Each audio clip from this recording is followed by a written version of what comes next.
Eddie Murphy, the inimitable force behind decades of comedic gold and dramatic depth, has peeled back the layers of his famously private life in a revelatory interview that delves into the joys, surprises, and shaping influences of raising 10 children with 5 different partners. At 64, with a career spanning from raw stand-up specials to blockbuster franchises like Beverly Hills Cop and Shrek, Murphy's voice carries the weight of experience tempered by humor. This candid discourse, captured in a new Netflix documentary titled Being Eddie, arrives at a pivotal moment, as he prepares for the 3rd installment of his iconic cop saga and reflects on 50 years in show business. Yet, amid the glamour of red carpets and script readings, it's the domestic symphony of his sprawling family that emerges as the true heartbeat of his narrative. Fatherhood, for Murphy, was never a meticulously plotted chapter but an organic cascade of life's unpredictable gifts. It just happened, he admits with a chuckle that echoes his trademark delivery, part bemused, part philosophical. His eldest Eric, now 36, arrived early in Murphy's ascent, born to Paulette McNeely during the comedian's raw, hungry days hustling in New York clubs. Eric's recent marriage to Jasmine Lawrence, daughter of fellow comedy legend Martin Lawrence, feels like a poetic full circle, blending 2 dynasties of laughter. Then came the quintet from his 13-year marriage to model Nicole Mitchell, Bria, 35, a rising singer and actress, Miles, 33, navigating his own creative path, Shane, 31, the free-spirited explorer, Zola, 25, blending artistry with activism, and Bella, 23, the youngest spark in that constellation. Sandwiched between was Christian, 34, shared with Tamara Hood, a son whose quiet strength mirrors his father's understated wisdom. The tapestry grows richer and more colorful, with Angel, 18, Murphy's transgender son from a whirlwind romance with Spice Girls firebrand Mel B. The story there is laced with early drama. Initial skepticism about paternity led to a DNA test when Angel was just 2 months old, confirming what intuition soon whispered. Murphy's embrace of Angel's journey has been a masterclass in unconditional love, publicly affirming his child's identity amid a world still grappling with acceptance. Rounding out the brood are the 2 youngest miracles with his wife, Australian model Paige Butcher, whom he wed last year after a decade of companionship.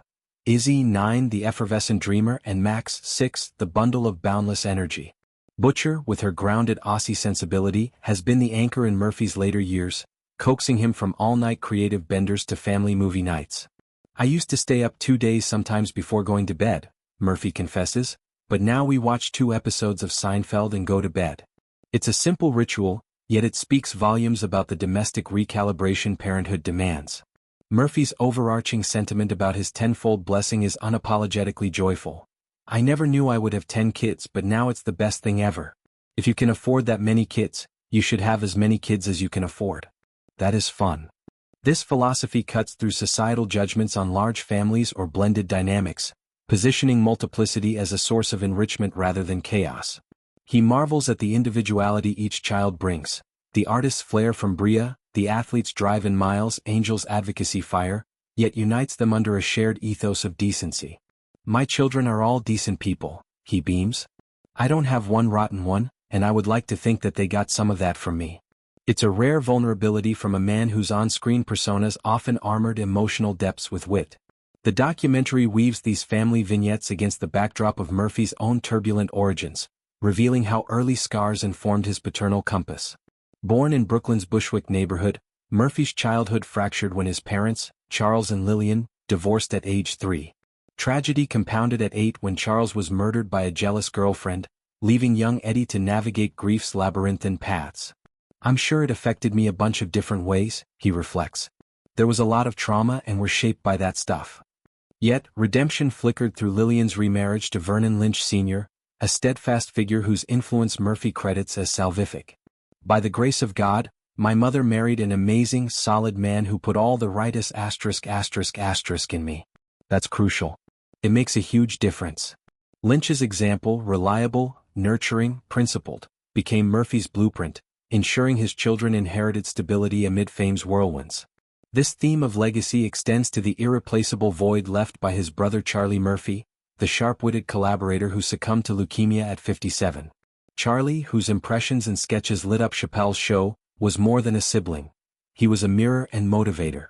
Murphy's grief, raw and unfiltered in the film, underscores how family, blood or chosen, anchors even the most self-assured souls. My kids are the center of everything, he asserts. Before kids it's just about you, once you have kids it's all about them.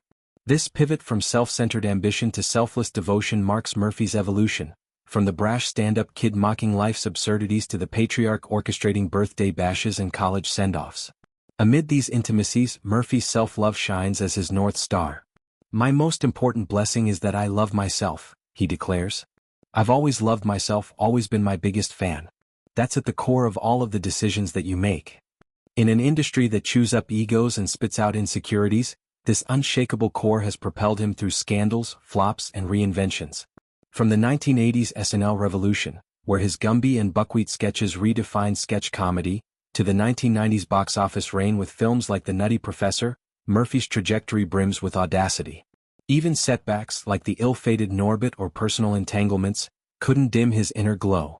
Some people go through their whole lives and get to the end and say, I finally love myself. I started out that way.